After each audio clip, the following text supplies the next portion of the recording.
Place all inside corners up where the wall meets the ceiling, with the tabs against the walls. Using your drill driver with magnetic bit, set the 2-inch screws through the holes you pre-drilled and into the wall. Be gentle not to drive the screws too deep, as this may damage the tabs on the blocks.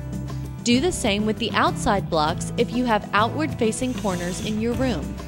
Determine the number of connector blocks you want to use along a wall. Divide the overall wall length by the number of connector blocks you're using and mark that on the wall.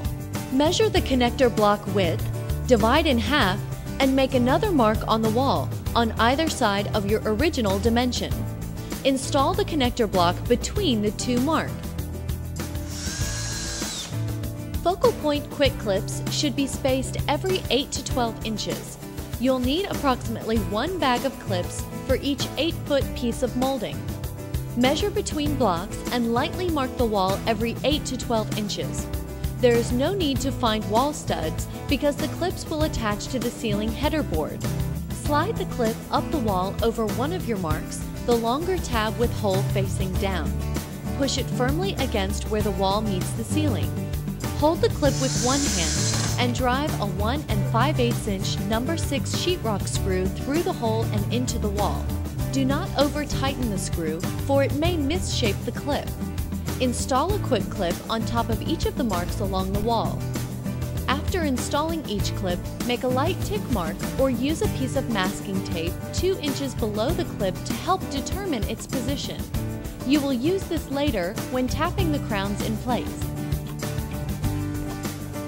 Next, measure between the blocks and write down the dimension on a piece of paper. Measure twice to avoid errors. Follow the rule, measure twice, cut once.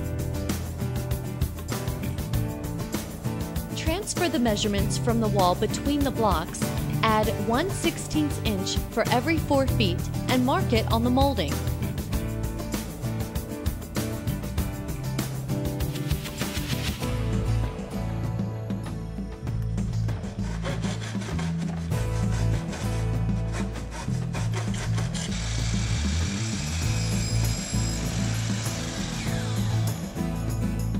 Applying a small amount of polyurethane adhesive 3 to 5 inches from the ends on the back side of your molding will ensure that your crowns will stay put in the future.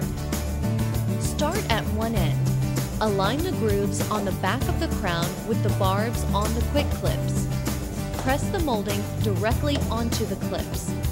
It may be necessary to bend or bow the remaining end, creating an arc so the product can snap into place. With a firm tapping motion, set the crown in place using the soft bottom part of your fist on both the top and bottom of the molding.